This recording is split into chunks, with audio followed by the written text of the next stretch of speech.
Get ready for the 3324 podcast, where lifelong friends Dean Legiro and Eric Kuber share their love of all things music and movies. Dean has directed short films and is a music trivia buff, and Eric, trained in audio engineering, brings his extensive knowledge of music and film to the conversation as they discuss, debate, and celebrate their favorite albums, films, and much more. There we are. Hello. Wednesday, Yes. July 28th, 2021. We are more than halfway through this year, which is absolutely wild. It's crazy. Mhm. Welcome to the 3324 podcast live edition. Hello, everyone. Hello, Dean. Eric, how are you? My nose is itchy. I'm not picking it. It's just itchy. It's podcast itchy. How was your day?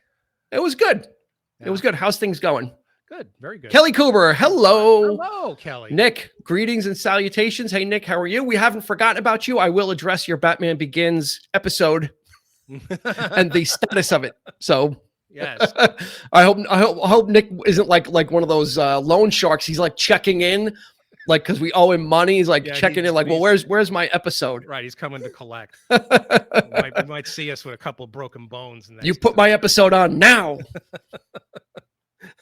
So thank you everybody for checking in with us. It was such a beautiful day out up here in New York, but it's like boiling hot in my apartment. I can't catch a break. Yeah, it's steamy here. Just got a little bit of rain, but it's typical. Yeah, we're hopefully done with the rain our up here. place is absolutely no insulation in our place, so that humidity is just sort of creeping. Hey, Dwight. in. Dwight Burke, how are you? Hello. So Dwight, you're not going to Styx and Oreo up in Bridgeport? guess not. My brother is there as we speak. We have a few friends in Florida who are going to see Dave Matthews tonight at the Tampa amphitheater. Yeah. Casey Shows, Bauer and his live wife. shows Yep. are back. Yep. And my for my sure. mantra when it comes to Styx is if there's no Dennis, it ain't no Right. Styx. It's not Sorry. Styx.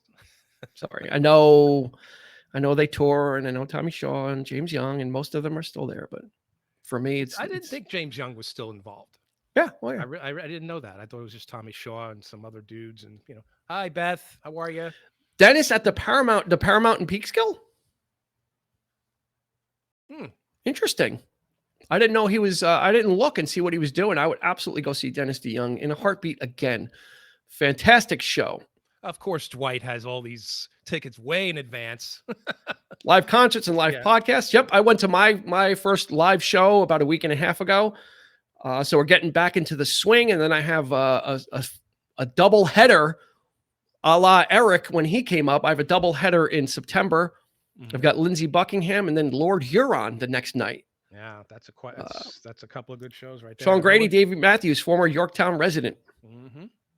I was going to get tickets for Lindsey. Oh, the Paramount in Huntington. Okay. Oh, Huntington. Okay. Yeah, that's the thing. There's like a lot of Paramount theaters. There's a lot of Capitol theaters, and I'm always going to think like local, like the closest one to me is the one. Is the one. Yeah. The only one. Saw Dennis DeYoungless Styx. I like that. Dennis DeYoungless. Back in 2005, won the Ticks. Wow. Have you seen Lord Huron before? No, this would be my first time. I got into them. They kind of weren't coming around to the area, so I kind of missed them. And then obviously everything happened last year, and then Long Lost came out this year, which was a superb album, and got tickets. I'm hoping. Here's my hope. I hope that Lord Huron does like the whole album, like they play the album. That would be cool. Because I went to one of the times I saw the Avett Brothers when their album True Sadness came out. They would usually do like a 3-night run at the Capitol Theater in Port Chester. Mm-hmm. And the first night I went, they didn't tell anybody. They just did the whole album in its entirety and then played stuff. And I'm listening. I'm like, wait, that's the first song. Wait, that's the second song. And then I'm like, wait, they're doing the whole album. So I hope Lord Huron does Well, the I would thing. think that Lord Huron would do something like that since it's It would be neat. Yeah, conceptual, right? I mean, it's that whole yeah. that It whole would be really. mythos of It would be special if they kind of just laid that Yeah. out there and just did the whole thing. I'd be just Yeah. I'd be going batty. Either way, I'm seeing the King Ego Lindsey Buckingham in the city, and then going to see Lord Huron, and then Bahamas. And if you've never heard of Bahamas, Eric and I saw it. We're introduced to Bahamas at the same time. Bahamas, it sounds like this reggae thing or this tropical thing, but Bahamas is a single person, one guy from Canada. Yeah, from Canada. And his name is Afi Gervain, and he is just fantastic. I absolutely fell in love with him when Eric and I went to go see Jack Johnson a couple of years ago. He came up, and this guy Bahamas opened, and I kind of knew one or two songs, like a little bit of the hook, but he was, and this is what I love about artists. He was just so engaging and just off the cuff funny. And then his guitar playing was just absolutely off the chain, that I like fell in love with the guy. I'm like, I got to get into, and I missed him a couple of times. So again, everything's opening up. So Bahamas is playing, I think I'm going to see him in Brooklyn. So a lot of great stuff. It is better in the Bahamas, Beth. It's better with Bahamas. No, but this guy, it was funny because this guy comes out and, Jack Johnson is pretty laid back, but he's, it's Jack Johnson. So he's a little bit, you're expecting it much more popular. He's got the bigger setup. This guy comes out and I just remember just wearing a bathing suit. He looked like he just came from the beach. Yeah, he was wearing like flip-flops and a bathing suit. Jack Johnson, at least, he's somewhat. Jack Johnson tried. Yeah, he tries, but this guy just came like. Yeah, Bahamas just came out like he came out. And he's like a roadie. We thought he was like a roadie or something, and like all of a sudden he starts playing, and we're like, what? He's got this beard and mustache. He's like, yeah, there's a pool back there. I want to get the set done. So it was just really funny. Like it wasn't me. Like it was just really. Kind of irreverent and funny, and but his playing was just absolutely amazing. So I'm so happy. Concerts are coming back. The artists are obviously scrambling to get out on tour, because that's how they make their money. That's really the cash cow for them nowadays. Record sales just don't really do it for them. Almost Queen is playing in Stamford. Actually, it's one night of Queen.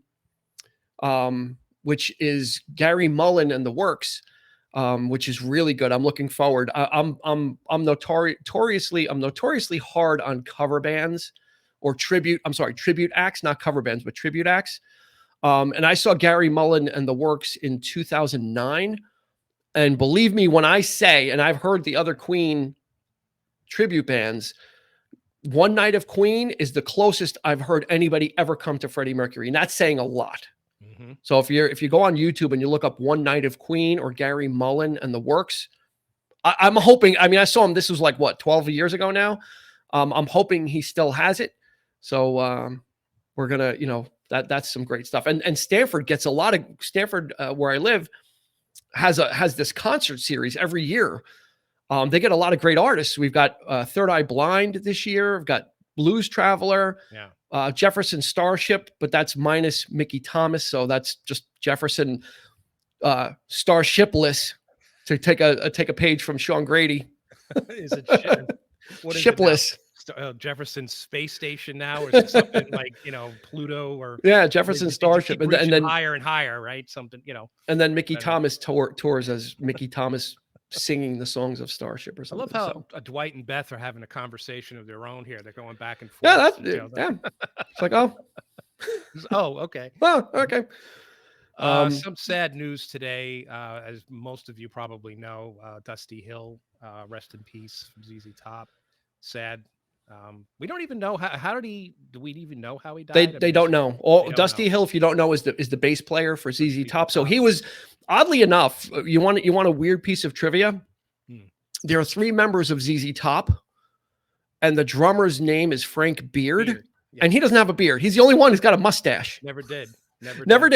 And so Dusty Hill was the bass player. So he was one of the guys with the long beards. And yeah, he missed a couple of shows recently, which I was aware of because they had their roadie playing. Yep. And they expected him to be back on the road. And then we just found out today that Dusty Hill passed away. He was 72 years old. So condolences to that. Another piece of trivia is ZZ Top, from what I understand, will never ever reveal what their name means and how they came up with it. Really? Yeah. Interesting. In interviews, they do not reveal what it actually means. So weird, but more useless trivia that I'm just spewing out. I also read that Bob Odenkirk of Better Call Saul, he's took in the hospital. We don't know what happened there either.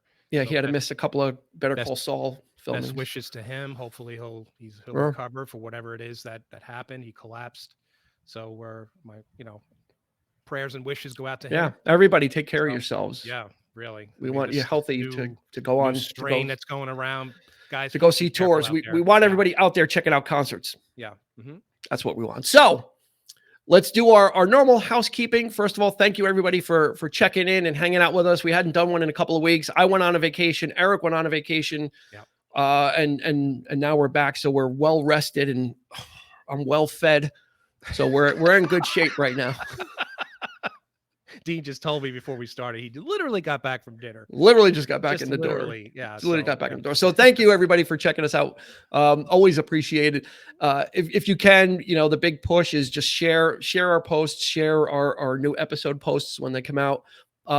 Here's the shameless plug is if you look behind me, if you don't know what album that is, ask Sean Grady because it's Fleetwood Mac. And we are talking tomorrow about the album Tusk, which came out after Rumors. So we're really not going with the easy stuff. What Rumors would be like wiffle ball for us. Tusk is the one that we really love. This is one of the albums that inspired us to start doing the podcast. So, and it's episode number 25. So a little bit of a celebration. Happy 25th. Yeah, that's right. 25 episodes already. We started in February. It's just absolutely amazing. We're just knocking these things out like crazy. We're like a factory. We're like a podcast factory. And we've got some new stuff on the horizon. We've got some additional content that we're talking about. And then we're also figuring out a way to create some playlists on Spotify that kind of go with our episodes and make them easily accessible from the show notes as well. So you guys can have a chance to listen to what we're talking about since we don't quite have the rights to use the music in the episode itself. Yeah. So we could use the rights and then we would be getting a lot of cease and desist letters pretty quickly. And then that would put the kibosh on everything. So that's all of the housekeeping. That's all of the plugging.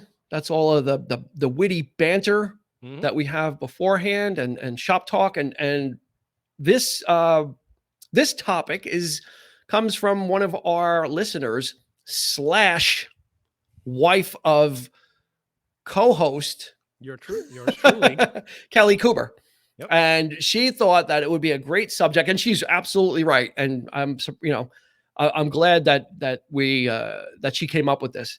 Is we want to talk about, we want to hear your opinions about, and there's going to be caveats and there's going to be rules. I'm going to tell you right now. Of course. There's going to be rules. Wouldn't be about iconic movie scenes paired with iconic songs like pop or rock songs. Now, ground rules are musicals are exempt. So Grease doesn't count because that music was written for the film, right?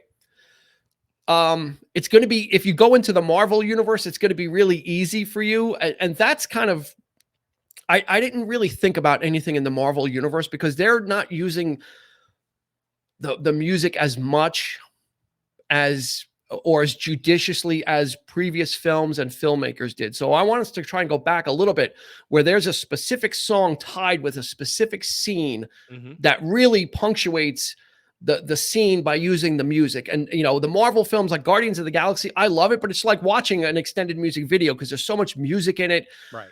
And it does not it always doesn't tie to what they're doing. Sometimes it's just used as score, as incidental. Like for instance, like Go All the Way by Raspberries. That song is used in there when like the Milano is just flying around. So it's not really a part of the story and it doesn't really enhance anything. It's just used to kind of set the tone that there's this classic 70s music that is throughout. So the Marvel, if you want to go to the MCU, it's pretty easy, but I think we've got a lot of movie aficionados here that are going to be bringing the fire. Mm-hmm. So I got a few, and I got one interesting one, and I have one that's probably the pinnacle. Okay. And I want to save it, and I'm going to guess. I'm actually going to guess that someone else is probably going to come up with it first. If not you, Me. someone else might. Okay. So let's go with an easy one. Do you have a softball? I do. It's from Dumb and Dumber. Think you know where I'm going. The Rain, the Park, and Other Things by the Cowsills, when he's kind of fantasizing about Lauren Holly. I love that scene. It makes me laugh every time with the whole like the headlights and with the, it's this sexual thing, and it's just, but the song, I always love when they use like these really like sort of bubblegum pop songs from the 60s in these kind of weird scenarios, if it related to like sex or drugs or you see it a lot, and like and especially in TV shows too now, Yeah, and the Farrelly brothers are expert at that. I mean, I actually have a Farrelly you know what? Let's keep it the same, and then I'll put up Dwight's comment. Mm-hmm. But yeah, I have a Farrelly brothers one on my list as well, from the classic bowling film Kingpin. And I was surprised. I saw it in the theater and wasn't ready for it. And I was always happy when ELO is used in a movie. Of course. So this is at the end when Woody Harrelson and Bill Murray, Phil McCracken are bowling. And they're having like the tournament at the end, and they play Showdown by ELO. Yeah. So it was like no one would ever use Showdown, and it's just because of the title is Showdown and heading for a showdown. It's like, yeah, it's not Mr. Blue Sky. Yeah, you literally needed heading for a showdown, and that's the lyric. They put that into Kingpin, and I'm like, yes. Yeah, that was a great. It made it that much sweeter. Choice. It made it that much more enjoyable watching Bill Murray as Phil McCracken. And a lot of Dwight. A lot of these like comedian directors, are getting into that. Yeah, they do that. They really dig deep. Yeah.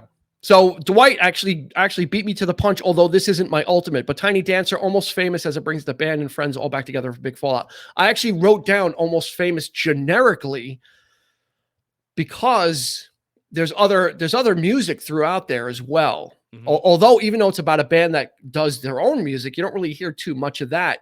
It's more surrounded in the era that they're in. But that scene when they're on the bus and they're singing. Is one of that's what we're talking about. That's one of those iconic things, and I'm glad Dwight put that the point of the scene was it brought the band back together after it was kind of everyone wasn't talking to each other. There was a lot of infighting, and this song kind of comes on, and one of them picks up on it, and then two, and then begrudgingly, like Billy Crudup, and they all start singing it, and they all kind of get into it together, and it's one of those iconic. That's one of those iconic film scenes. Yep. Ghost, Unchained Melody. Sue, that's a great one. I forgot about that. Mm-hmm. That was all over the place when that whole scene with the pottery, and it was literally building to that scene. Mm-hmm. And using that song, Sue, that's a great one. Was really the perfect pairing of the romance of that film and what they were trying to get across, and the fact that he wasn't alive, and they're doing the pottery and yeah, I forgot about that. Everybody was loving Unchained Melody at the time, and Ghost was a great film too. We should do Ghost. Yeah, it was great that was a great couples. All of a sudden everybody was going to date nights, and it was a great date night type of film. And that scene was real hot and heavy. I seem to recall a lot of people commenting on that. Yeah, it's just a great romantic film. So that song really was a great, like understated song to use, and it was used at the right time. It was just, it really was great. And then Kelly is Afternoon Delight with Anchor. Yes, where they actually sing the song it was amazing. Yes, just the way they just they do it really well. These guys just like they harmonize so well. Like the group. I like Lamp. Yeah, I like Lamp. I like lamp. Yep. So Sean stole one of mine. So we're going to give props to Sean. This is not my top one, but Sean ticked one off the list. And this was an iconic one. Okay. Yeah. And this was a very interesting use of it because it's Reservoir Dogs, Stuck in the Middle with You. And Quentin Tarantino, it became his stock and trade after this to soundtrack his movies with music, right? He really brought that to the forefront, and like Paul Thomas Anderson really grabbed onto it with Boogie Nights, etc. But Reservoir Dogs, the song has nothing to do with the scene, but it is forever tied with that scene because of the well, I'm going to say in quotes, the perceived gruesomeness, because as much as people talk about that scene, it's not really that gruesome. The camera pans away and you're left to your imagination to picture what's going on. Yeah. But Michael Madsen's dance, throughout the movie, they're taught, that the K-Billy sounds of the 70s is kind of playing throughout the whole event. So when Michael Madsen has the cop tied up, he goes over and turns on the radio. He's like, you ever listen to K-Billy Super Sounds of the 70s?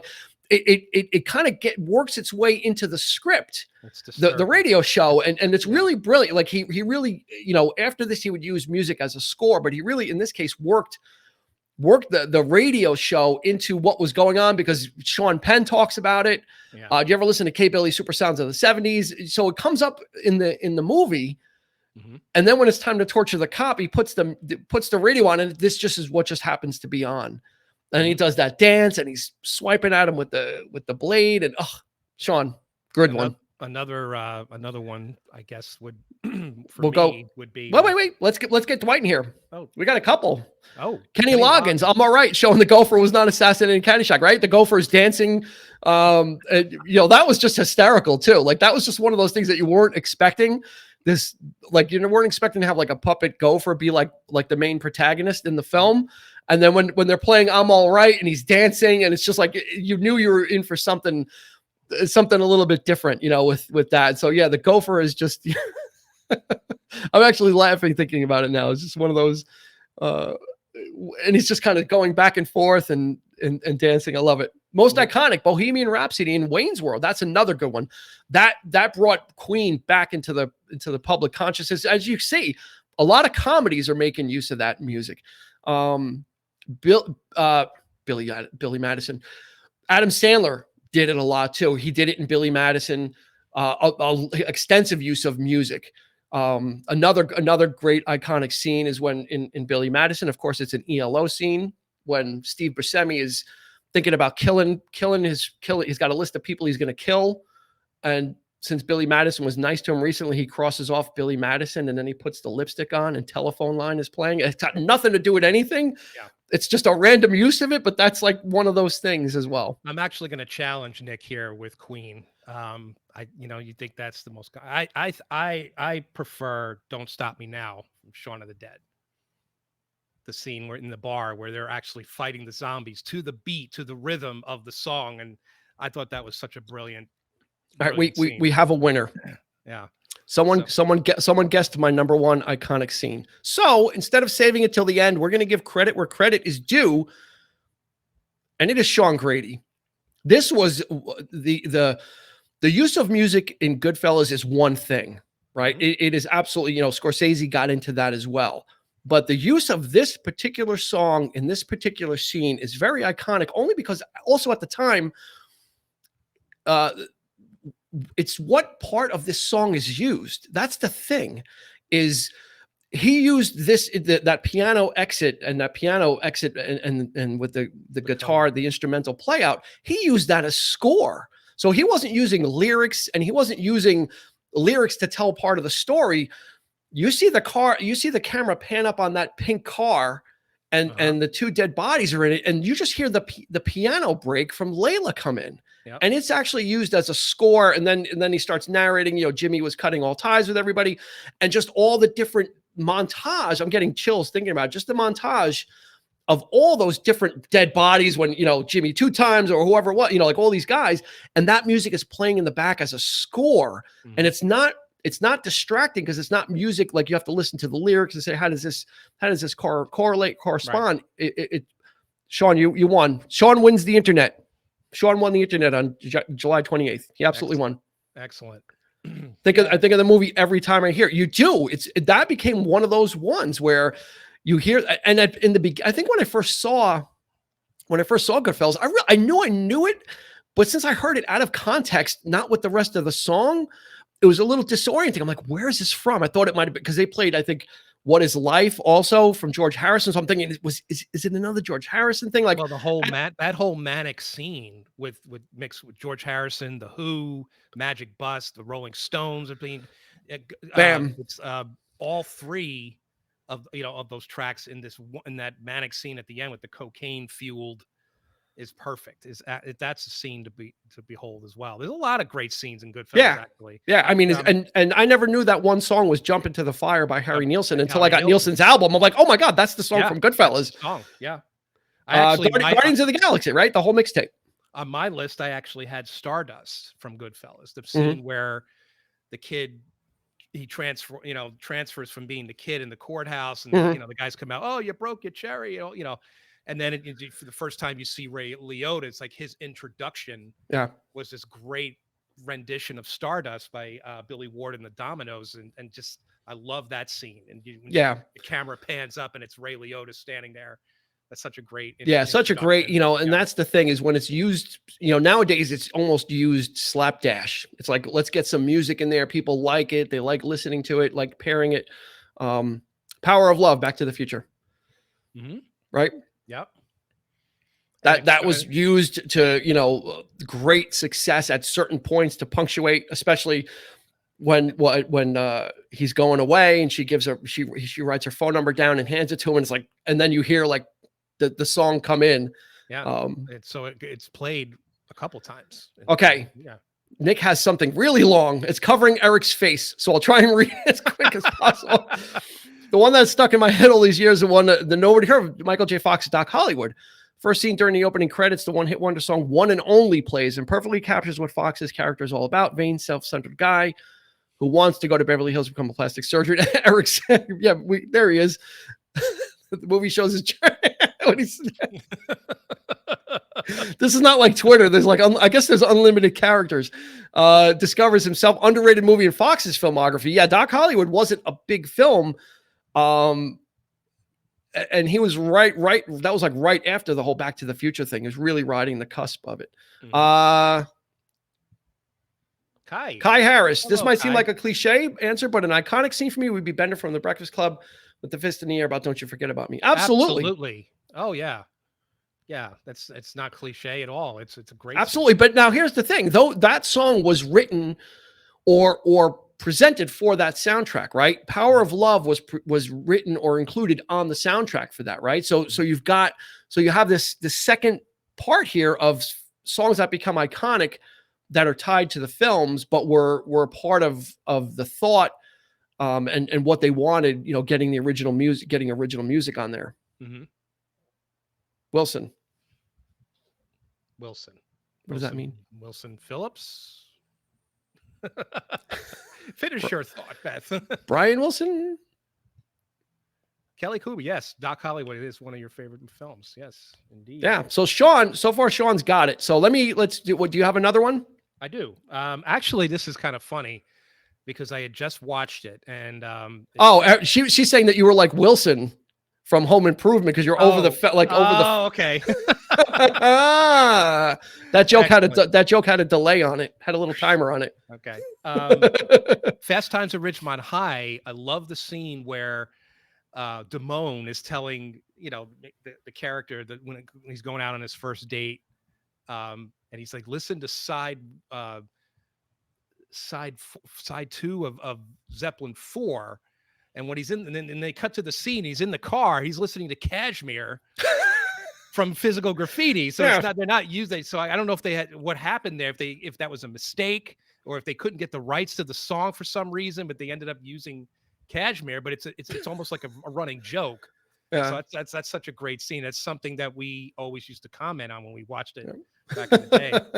Dwight could attest to that because American Gigolo, Blondie, Call Me sets up the whole premise of the movie genre. Playing a high-class male escort. Now, I got one. This was a late addition to my list, so I'm gonna pop it in there. and it has to do with an artist that has already been discussed. Let's see if anybody can guess. I'm going to give the artist, and let's see if you can guess the scene or the movie that I'm talking about. Okay, the artist is Huey Lewis and the News. So put in the chat if you know what iconic movie scene I am talking about, and it has become iconic. I'm expecting Nick or Sean. I'm sorry to put the pressure on you. I'm sorry if I'm making you nervous, but I would expect Nick or Sean, maybe Dwight also. The song, the artist is Huey Lewis and the News. Do you have any more while we're waiting? I do, but I want to make it uncomfortable for them, and I want to make them type. Oh. And 80s? No, 90s. Susan, old time rock and roll, risky business. Yes. Yep, that's another iconic one, right? Tom Cruise in the underwear, sliding around. That was one that brought that song kind of up and current, and made Bob Seger I'm sure made him some money as well. All right, you ready? I'm gonna give no one's really got it. If someone had it, they would have gotten it right away. It is Power of Love. No, it's not. It's American Psycho. It's the scene with Christian Bale when he's talking about sports and Huey Lewis in the News, and he's getting ready to kill Jared Leto. And he talks about the sublime thing of sports, and he's talking about Huey Lewis in the News, and he puts on Hip to Be Square. And Jared Leto's sitting on the couch, and Christian Bale's like walking behind him and getting the axe, and he's still talking, and he's putting on like the clear suit to kill him. Right. And he's talking, and then he turns around and just wails on him to duets. Yeah. Well, Christian Bale just like lays the axe right into him, and Hip to Be Square is playing. So that was an iconic scene. Well, he also talks about Sussudio too, right? He plays Sussudio in the film, or like Phil Collins. Well, he talks about it, but then he kind of goes through and he puts on Huey Lewis, and he does this big monologue about Huey Lewis and the News, and he's walking around, and Jared Leto's character's sitting on the couch, and behind he's like getting ready to like kill him. Yeah. So crazy, like that. About that. Oh, okay. Well, yeah. I got one. Shrug. This one is kind of digging deep a little bit, but well, I hope so. From the movie Nashville, the Robert Altman film, when Keith Carradine did I'm Easy in the film, which he had put out, I think, a year prior to the film, but he performed it in the film as a sort of troubadour singer-songwriter. And it's a great scene because he's got the three women that are kind of like attracted to him, and he's like he's got them all mesmerized, and each one of the camera pans to each one of the Lily Tomlin is one, a couple other actresses, and the camera pans over to each of the three faces, and they totally think that he's singing the song to them personally. Yeah. And what's funny is that they start looking around, they start looking at each other. And it's like, and it's kind of awkward because, but he's actually singing it to Lily Tomlin. Yeah. And it's like Shelley Duvall thinks, oh, he's singing it for me, but it's not the case. And it's such a great scene though. It really lends that it's a great moment because you're just kind of holding your breath because it's such a great song. Where did Nick, did you delete your comment? You had a comment about Thor Ragnarok, and he's right. That was, we actually talked about Thor Ragnarok in our Led Zeppelin episode about how iconic the Immigrant Song was used to much. That's the right use of it, right? That was to make a point, and just with one specific, one or two specific lyrics from it.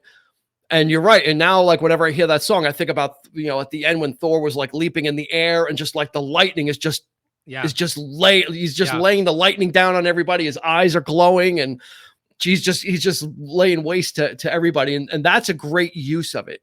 And that's different than Guardians of the Galaxy, which is just like a soundtrack for whatever they're using. Thor Ragnarok kind of used it judiciously. They used it twice, but they used, they said, this is the song, Hello, Oh Yeah, by Ferris Bueller, right? Oh yeah. American Girl, Silence of the Lambs. Right? Was the trivia question. or maybe somebody knows, was Ferris Bueller the first movie to have an end credit sequence? Wow, right. That's a good question. Because at the end, the credits are rolling, and the principal, Jeffrey Jones, is riding on the bus, and the credits roll, and then the credits end, and he comes out of the bathroom. He's like, "You're still here? Like, go, leave." Is that the first? Is that the first end credit sequence? It could be. Not sure. We have to look that up. We'll have to See research that. Yeah. Let's see what else we got. We got American Girl, Silence of the Lambs, Great Balls of Fire. Great Balls of Fire. Mm-hmm. And then Dwight. Gun. Yeah, there's a lot. Actually, we got a lot here we want to get to. Pretty Woman. What was the song, Dwight? Oh, they used Pretty Woman in the movie. I only saw it like once. So, transformation of Julie Roberts from hooker to high class. I don't know if that was on the poster, from hooker to high class, but I would go see it if that was the tagline. So, Top Gun, You've Lost That Love and Feeling, right? That was. Oh my God, though. I just, Anthony Edwards in that was just like, and then there's the one guy trying to sing also. What's his name? I forgot what his name was, but they're all sitting in the bar singing. And it was just like, and there's just the one guy that was still singing. Like, I guess it was his opportunity to like kind of cram himself into the scene. Yeah. It wasn't Wolfman. It was one of those other call signs. I think he was the guy he was in the Terminator too. Wasn't he? Was like Rick. What's his last name? No, it wasn't Rick Rossovich. No? You're thinking about, it wasn't Val Kilmer's partner. It was like one of the other guys. And he was like, after they were done singing, he was like still singing. And it's like, dude. Well, if we're going to go there, then we have to say The Deer Hunter too, because it's the same song, right? Yeah. I mean, can't take my eyes off you. Yeah. Right. That's another great moment, Yeah. And also, I had actually written down Forrest Gump, right? Because that was one of those movies also that used, there's not one particular song that was used as a soundtrack as well. So I kind of wrote it down as a disqualifier and not as an example, because that was one where they did it. Now, here's another trivia question. What film is widely regarded as being the first to use all previously released music as a score? I would say Mean Streets. Not you. Oh, I'm sorry. Unless you're going to go into the chat. So what film is from the 70s is widely regarded as the first use popular music as a score, and it had no score. And the reason why it actually had no score is because they ran out of money, because they spent so much money paying for the rights to the music, the music they wanted to use, that there was nothing left. So that the music that they used ended up becoming the score. Big Chill, a little bit earlier than that. Hey, Andy Cremines. Andrew Creminesart.com. Check him out on Instagram. He's a great artist. He does fantastic work. Really, follow him on Instagram. American Graffiti. Who said that? Nick Leshy. Nick Leshy. Nick Leshy is correct. American Graffiti. Directed by, it was some like independent director guy did that movie. Yeah. What's his name? He didn't really do much afterwards. I forget what his name was, but he didn't really do much. That's actually an accurate statement. So, no, but that came out in 73. Yeah. Now, did that come out? I would say, Mean Streets too. That came out in the same year. But this is American Graffiti is widely regarded as it's all the music from the 50s and early 60s. And George Lucas, that's who directed it, wanted the songs to be specific to certain scenes and to relate to certain scenes. And they made a deal where they just paid a flat fee to all the record companies, whoever said, we're just going to pay everybody the same amount. Yeah.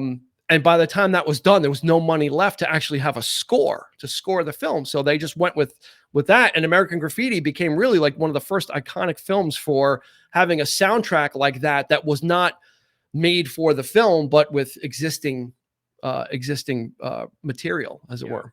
So, all right, let me see what I got on my list. I did that. Sean took that. Oh, I got another one. Anybody see, Eric, did you ever see Kingsman? No. You never saw Kingsman? I have not. No. The first one. Second one was okay.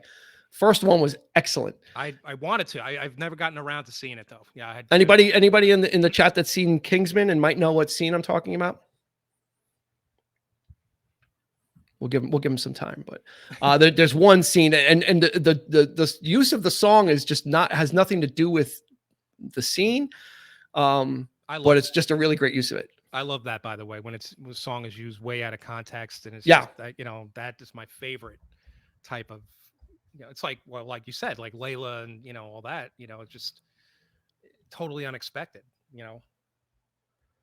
Yep. Well, I'll give it away. What it is Colin Firth is, it's about it's an action film, Kingsman, if you haven't seen. It's over the top, superhero-ish, about this English Secret Service as like an underground organization, and they go save the world. And Colin Firth is like the mentor to Taron Egerton.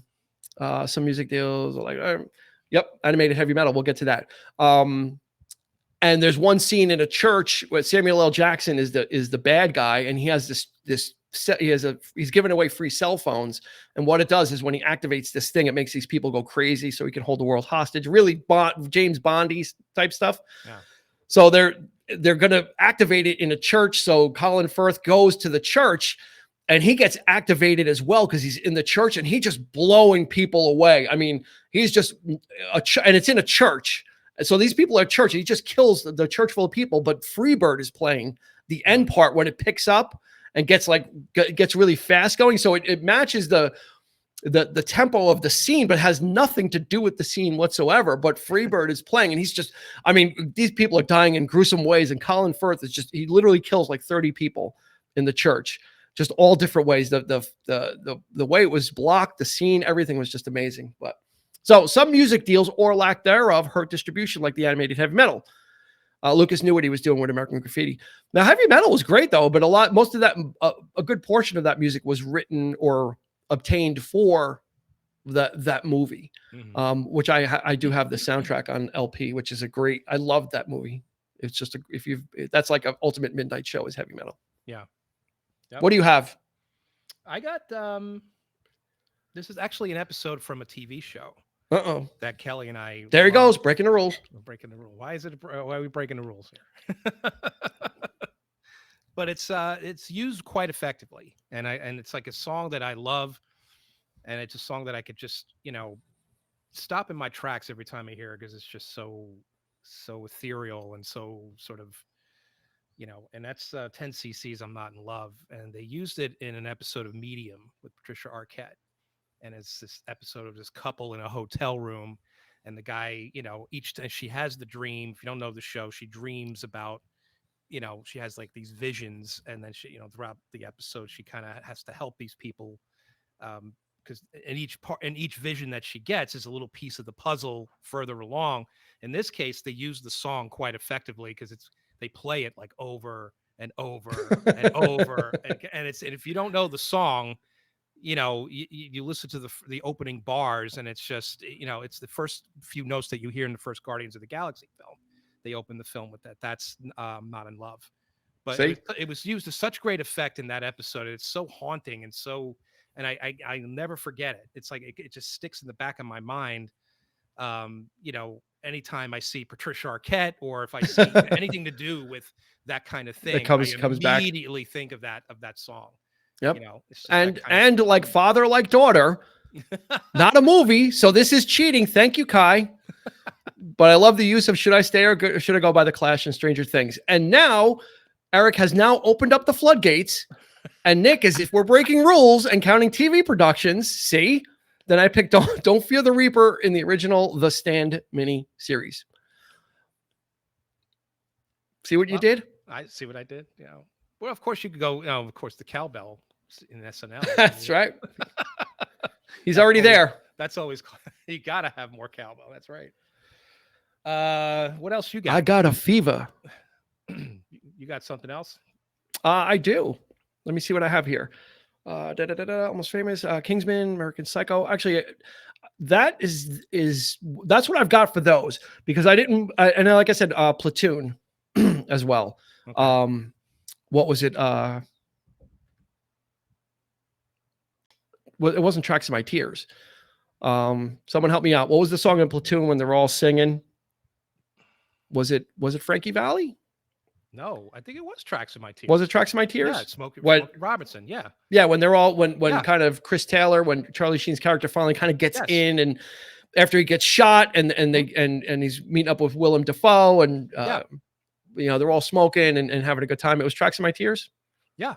Okay, cool. Because Frankie Valli was the deer hunter. That was All right. Yeah, I knew it was one of those, but another great use of song of the time, but it wasn't, there wasn't a ton of that music used in Platoon. So again, I think sometimes I think less is more, and it's more impactful. And that's part of the thing with like the Marvel films, like Guardians of the Galaxy. I love it. It's like going and listening to it like your favorite playlist. Right, but it does diminish a little bit, because you've come to expect it now, and you're kind of almost listening for what the song is going to be. Yeah. And when it's like with Thor Ragnarok, it was just used for that. So it was much more impactful. Ever since Guardians, it's been that every movie you come to expect, well, what song from the 70s are they going to use or whatever? Yeah, you're right. But I think Winter Soldier actually did use an interesting choice with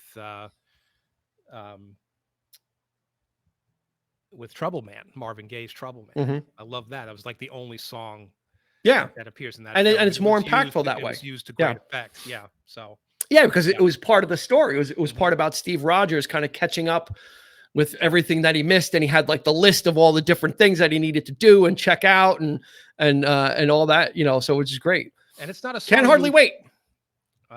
Last great high school flick had a great soundtrack. That was with Seth Green. Was it Freddie Prinze Jr., I think? Mm-hmm. Rachel Lee Cook. That was one of those. And actually, who was in it too? Is if anybody remembers, see if anybody remembers who Charlie Korsmo is. Yes. Who was Charlie Korsmo in the chat? What is Charlie Korsmo most known for? He became like a senator or something, but he was a child actor. And he was really good he was in a lot. Actually, he was in 2 really good movies. Actually, Charlie Korsmo was in What About Bob? And he was Richard Dreyfuss's son, Ziggy or Iggy or something like that. It was that. But then he was also the kid. He played, and that's the character's name was the kid in Dick Tracy with Warren Beatty. Mm-hmm. And he wanted to be like, and at the end his name was Dick Tracy Jr. They gave him like the birth certificate, and they adopted him. And Jason Segel was in it as well. Really, he must have been really young. I must have missed him in it. It was Jennifer Love Hewitt in that. Jennifer Love Hewitt, not Rachel Lee Cook. It was one of those three word actresses. It was like his last. You know who's in Ethan Embry? It wasn't Freddie Prinze Jr. It was Ethan Embry. It was his last day to tell her how much he loved her, and he was hemming and hawing, and had this all played up that they were going to be together, and then all the different things ensue, and then Seth Green gets locked in the bathroom with the girl, and he's wearing like those big stovepipe 90s pants, and Seth Green is like 5 foot nothing, so he's like this short dude, and he had like those big honking pants on, like really baggy, and he's like, Yeah. Oh, that was a good one. That's a good choice, Sean. That's a good one. Does anybody else have any iconic songs tied to iconic scenes with popular music? Again, we didn't even really talk about Tarantino, because you could probably spend a show just on what he does and how he kind of took what George Lucas and Scorsese were doing. Well, I actually do have one on my list. And he brought it to like the umpteenth level. I mean, and he even says when he's writing, this is what this is how he's scoring, which I really appreciate. That and that he's able to get the music for the most part. At this point now, it's like if Quentin Tarantino asks for your song, like you probably aren't going to say no, because it's going to be very prestigious. Kelly Coover, Stir of Echoes, Painted Black. Yes, great choice. That was a great choice. You're right. It's so effective in that film. It's such a great film too. Such a good ghost story. One of Kevin Bacon. Yeah. Time of My Life from Dirty Dancing. Bacon. Of course. But that song it was written for the film. Yes, it was. And here's the thing, I'm going to get a little quirky about this particular thing. So Dirty Dancing's a great film. Nobody puts Eric in the corner. But at the end, right, when they're gonna do this song, right, at the end, and Jerry Orbach's in the corner, and like he goes, and Patrick Swayze goes and gets Jennifer Grey, and the mother's like, just sit down, like, Jerry Orbach. And he goes and puts the record on, and he puts this song on. But this song was like from the 80s. It wasn't like Tread Lightly. This is one of Kelly's favorite movies. I'm just saying, all I'm saying is that this song was like, they didn't try and make it sound like it was from that era. It was like an 80s song that they put on and did the dance to. I'm not saying anything. There's nothing wrong with the movie. It's just for me, that's like one of those faux pas of. I totally agree. It was an 80s up-tempo, like updated song, and everything else in the movie was all like 60s. There were several songs, like the Pointer Sisters was on that soundtrack. That's an 80s. So yeah, I'm not going against Dirty Dancing. I'm certainly not going against Swayze. But if we're gonna go there, then we gotta, then you got to start talking about using, Queen and that King Arthur movie and stuff, like, using rock music. Yeah, well, and A Knight's Tale. Right. And that was A Knight's Tale that did that. So for me, and David Bowie, but that was done in a different way, right? That was done in a unique way, that they didn't use the music. They had them like performing it as if it was at the time during the joust, so it was they put a different spin on it. They weren't trying to play the music and say, oh, this was the music that was playing of the time. Yeah. They used the music, but transposed it into or Jeff Lynne into the story. Robin Hood, Prince of Thieves, when they're all hanging and partying in the woods. Yeah. Well, maybe one day we'll get to Robin Hood, Prince of Thieves. Themes, Prince of Themes. California Dreamin', Jose Feliciano's cover of that song in Once Upon a Time in Hollywood. I loved the use of that track when when Brad Pitt is driving around in that film, which he does quite a bit. It totally sets the tone, the mood of what the movie's all about, really. And that song in particular, it to me speaks to the culture of LA and just the sunniness of it and the mood of it, and of course it speaks to the Latino culture of LA, and it was such a great. And Tarantino is such a savant. Yeah, he really has an ear for what he wants, and matching.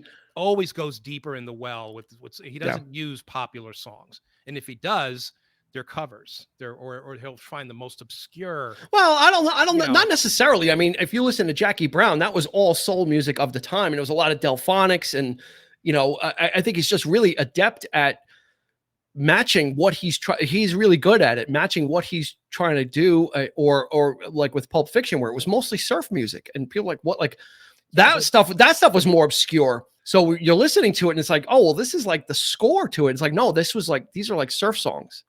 Yeah, but then you talk about the scene with the Neil Diamond cover. Yep. Right. Urge Overkill. Urge Overkill. I mean, that's a great scene too. There it is. Of course, this list would not be complete without In Your Eyes. Say anything. Peter Gabriel. Who hasn't held a boombox above their head in the rain in front of someone's house? Interesting note. Speaking to which, John Cusack, every movie John Cusack is in, there's always a scene with him in the rain. That's a fact. There you go. If you go, that's a fun fact. Fact. There's so many movies he's in. There's always one scene where he's standing in the rain at some point. Eye the Tiger was written for Rocky III. Mm-hmm. So Survivor had come up with, had kind of gotten big, and then Eye of the Tiger, he what? I could be wrong. I know he wanted to use the song. And I think in the movie, they put like the tiger roar in it, and they didn't want that in there. They thought it was cheesy. And he said, no, I want the roar in there. But then when you listen to the song, not in the movie, it doesn't have the roar. But they do. I mean, no, I think you're right. I think that's, I'll have to check that one. That's a good one. I don't know if the song might've been written beforehand, but they used it but they wrote it into the script where Apollo. Yeah, of course. Cause Apollo says it every 5 seconds at the end. Eye of the Tiger, man. Eye of the Tiger, so yeah, it's, So they're actually using a song to, That's almost like the first instance of product placement. No, I haven't. Is he just keeps saying "Eye of the Tiger," "Eye of the Tiger," and then they play the song. Well, I have an interesting one. I'm a believer. Shrek. Yeah. Done by Smash Mouth, the cover. That's right. If I Didn't Care by the Ink Spots, which was used in the opening scene in Shawshank Redemption, was also used as a temp track in Blade Runner. Now, they couldn't get the rights to the song, I think, but if you watch like the rough cut of the movie, they do play the Ink Spots song. However, I guess with the final film, they couldn't get the rights. So Ridley Scott commissioned Vangelis to write another song with an English vocalist, and it's called One More Kiss, Dear. The guy's name is Don Percival. He wrote the lyrics, and the song is like If I Didn't Care. So he basically a rewrite. This is how meticulous that movie was, and putting it together was that he actually commissioned Vangelis to write another song that sounds like If I Didn't Care, so that they could insert that into the film, which I thought was always one of the more interesting. That's interesting. And then they were able to get it years later though for Shawshank. Yeah. So kind of strange. Yeah. And we didn't even we didn't really go into the TV realm as much, but I'm sure like the mini series, like Kai mentioned Stranger Things, and it's become, it used to not be a thing. Like, you used to not hear popular music. I think we talked in one of our podcasts, one of the early forerunners was Miami Vice. Was using music and popular music of the day and connecting it to scenes and extended scenes. So it goes back as far as that. It may even go back further. Actually, there was an episode of WKRP in Cincinnati that I remember. I remember seeing it when it was on, and they used the song After the Love Is Gone by Earth, Wind and Fire. Okay. And that's when like Bailey Quarters was in love with what's his name? The program director or whatever. And they were like breaking up, or they were having troubles, and they played After the Love Is Gone by Earth, Wind and Fire on the show. Was it Earth, Wind and Fire, or was it like was. Okay. Yeah, so it was not the generic fire, earth, and wind. Yeah, that happens quite a bit. Mud, rain, and snow in the TV realm when they don't have nearly enough money to pay for the actual. Here's another, right? Wouldn't it be nice by the Beach Boys from 50 First Dates? Yes. Loved how they used it to connect Lucy and sort of remember Adam Sandler's character. Very good. And it's always so cute. Yep. Also, Never Been Kissed. So if we're talking about Drew Barrymore, at the end of Never Been Kissed, I believe they used Don't Worry Baby by the Beach Boys as well.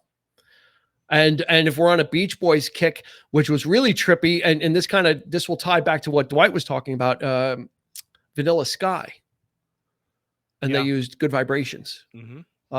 When Tom Cruise kind of came out of, I only saw it once. It's so trippy.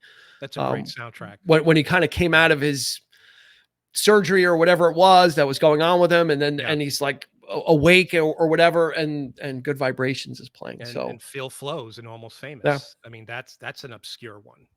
That's not even Brian Wilson. That's Carl Wilson singing. Carl. Yeah. Yep. The flip side to Tarantino is Paul Thomas Anderson. And he copied that. Yeah, he copied that kind of MO with Boogie Nights. I mean, Boogie Nights has iconic scenes, and it's got the music also to match it. Oh my God. One of the iconic ones that I remember the most actually is the first time like Dirk Diggler goes to meet everybody, and he meets John C. Reilly's character, and Fooled Around and Fell in Love is playing, and they're swimming. He dives into the pool and goes under the water, and Fooled Around and Fell in Love and you kind of hear it like underwater, and then when he comes out, you hear it again. Yeah. That film made use of a lot of different music from a lot of different eras as well. So it wasn't just, kind of one. And then the other one, I'm going to go one better, is American Hustle. Yeah. Okay. Like in the very beginning, when the credits are rolling and they play Dirty Work by Steely Dan, I'm like, this, they've connected it. This is a movie about con artists and a giant con, and Dirty Work is the song that they're walking to. Really great choices in a 105.38 Overture by ELO. Multiple times. Used twice, two different versions. Yep. He uses the original and then he uses Yes. Yep. Oh yeah, absolutely. Animated movies are now using popular songs and their soundtracks. Trolls did a good job with Cyndi Lauper's True Colors and a bunch of others, right? Yeah. American Hustle, great movie. Yeah. And that was one of those ones where, the music was just kind of flowing through, and it wasn't necessarily tied to any particular time in the movie. It was used as a soundtrack and not as a timekeeping piece. Like Goodfellas, Scorsese used music of the time and up to the time, but not beyond when stuff was happening. Another great one by David O. Russell is Silver Linings Playbook. Yes. Iconic use of music there. And we talked about that as well in our Led Zeppelin episode as well, where What Is and Should Never Be, when Bradley Cooper's having like this manic episode. And it's, just, and they play like that middle part, that crazy kind of weird solo by Jimmy Page, and things are swirling, and he's kind of spinning in the room and getting just more and more out of control. And the music rises with it, and it's used to such great effect, and then Girl from the North Country, when Bradley Cooper and Jennifer Lawrence are dancing for the first time, and she's just like, sit down, and she just puts some music on and like, just listen. She's like, just listen, like, calm down. Just like listen to this, and it's kind of, Silver Linings Playbook was another one that had a lot of great music in it. So let's put this out there. What if you were to make a film? What would be your number one choice of a song? Let's put that out. So if you were going to be directing it, you had complete control and you had access, no one was going to say no and deny you rights. Right. What would the song be? What would the song be? What song would you use? The most pivotal scene, or the opening credits, or the other closing credit? Whatever you think is the most pivotal scene. What choice would you make? I got it already, but wait. I've had, as you can tell, I've had one, I've had a movie in my mind for a while, but I have one, and it's a pretty obscure song. But so what if you had your choice of any song, and copyright and payment, the studio is going to pay, not an issue. What song would you use in a film? Would you like to set to a scene or something that you imagine? Do you have yours, Eric?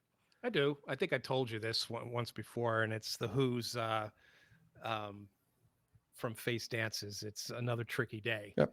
It's such a great. I love that song. It's just so catchy, and I always pictured it being sort of an 80s type of movie where, the guy's sleeping in the bed or something, and it's just one of those. It could be like a teenage film or whatever, and it's just. I always picture it being sort of like a montage sequence or like an opening shot of the film, opening credits, and use most of the song as well, because I love the fact that like when you can actually do that and use most of the song instead of just 30 seconds of it or whatever. So that would probably be, I'd have several others. I'd have to think about it, but that really comes to mind. Sometimes the song is used so well in the trailer, but I'm disappointed that it's not in the actual movie. That happens quite often. Is it'll be like a temp thing. Yeah, I know it absolutely definitely happens, Nick, where you're watching a trailer. It's like, oh, they used AC/DC Back in Black, and then you go to the movie and it's like, it's not there. That has absolutely happened. Yep. Looking back at my student films, I used a bunch of Ozzy Osbourne songs like Suicide Solution and Mr. Crowley. Interesting. Cool. I would go with the set the scene for my film. It would be like a kind of like a Dazed and Confused, but in the 80s. And I know Richard Linklater tried to do that with Everybody Wants Some, but it didn't do it for me. And mine would be the song On the Loose by Saga. Oh, wow. Nice choice. Cruising around or kids hanging out at like the 7-Eleven outside, and kids are driving up and hanging out and smoking, and On the Loose by Saga is playing. We're pointing at you, Dwight Burke. There you go. Thank you for that. Absolutely. That would be like one of those songs. I'm surprised Adam Sandler never picked up on that on like one of his films, because I forgot what it was in Billy Madison when he drove up to like 5th grade in the Camaro, and I forgot what was playing, like like Journey or something. I'm like, that would have been like the perfect. I forgot what song was playing when he pulled up and he's like standing in front of the car, or when he finally got to high school or whatever it was. Yeah. And On the Loose by Saga would be that for me. That would be the song I would pick. Oh, absolutely. The Stroke. Sean Grady. Is that Billy Squier? Oh, there he is. I hope it's the song Stroke and not that he's having one. Stroke. I hope he's not. Yeah, I hope he's not saying stroke. Help me. Yes, Billy Squier. Okay. Squire. Yep. Yeah, that's a great one too. That's a great too. Yeah. That's like in the league of On the Loose by Saga. Like those would go in the same soundtrack. Those two songs would absolutely be there. It's either that or Everybody Wants You. I love that one too. That's a Work great Song by Hosier in a dramatic scene. I'm obsessed with that song. So definitely that one somewhere would be worked into it somewhere. And that's one of the great things about music too, is you kind of, when you really connect to a song, you kind of put it into your own mind and into your own situations of where you would imagine that it would be used. Which is really fun to do. It's like, oh yeah, if I was doing this, or I was making this film and I was driving, I'd be playing this song, when it comes on or whatever. Like that type of thing. You're always like thinking about it, or maybe it's just me. I could be wrong. Well, I mean, it's stuff like Don't Fear the Reaper or Burning for You, Blue Oyster Cult. That's always been a favorite of mine as well. That would be another one I would choose to put in, somewhere. Yeah. So there it is. Actually, the Stroke was in Billy Madison. That might have been the song he was playing when he pulled up. In the Stroke was playing. I think that's what was playing when he pulled up in the Camaro. When he went to high school finally. I just looked up the Billy Madison soundtrack. Yep. There we go. In the scene you mentioned. Yep. And he's like leaning outside the car trying to be cool, like we did in the 80s. But these kids don't connect with that. The whole Camaro thing is done. The Firebird, like all that stuff is just, another iconic, Tom Petty in Rain Man and I'm Free Falling. That's, was that in Rain Man? No, Jerry Maguire. Jerry Maguire. The other Tom Cruise film. Yes. When he's driving off and he got the Kush, to sign the deal, and he's driving, he's celebrating. Yeah, that was a great scene. Yeah, I'm telling you, there's so many, and when it's used the right way, it really, as you can see, what we've remembered. I mean, just the stuff that we came up between us, and a lot of it was different. Again, kudos to Sean for winning the number one top prize of guessing my number one. So and we got it out of the way pretty early, so there wasn't even a chance to build it up. Like he just went for the killing. He just went for the kill shot like right away. He was like, he was like Gary Oldman in JFK.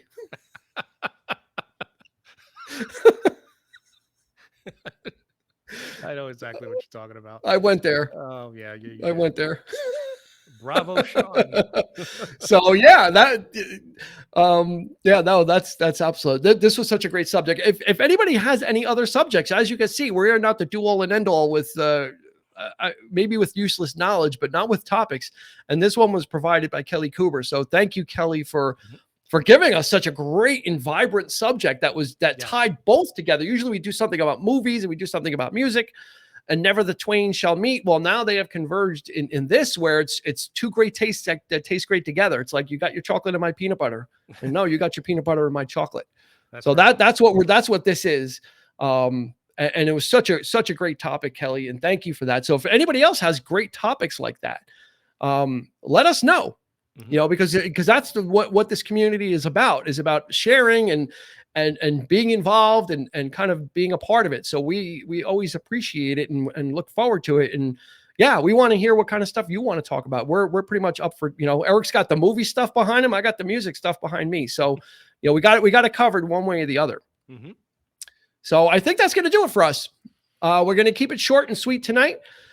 We went over our 9 p.m. allotted time, but that's okay. Facebook won't charge us. Again, a little bit of housekeeping. If you weren't here in the beginning, we have our new episode coming out tomorrow, which is Fleetwood Mac Tusk. So we're back into the music thing. We do have an episode in the can with our friend Nick Leshy. That's going to be another couple of weeks away because we just did a movie, so we want to give some time to kind of get some music ones in.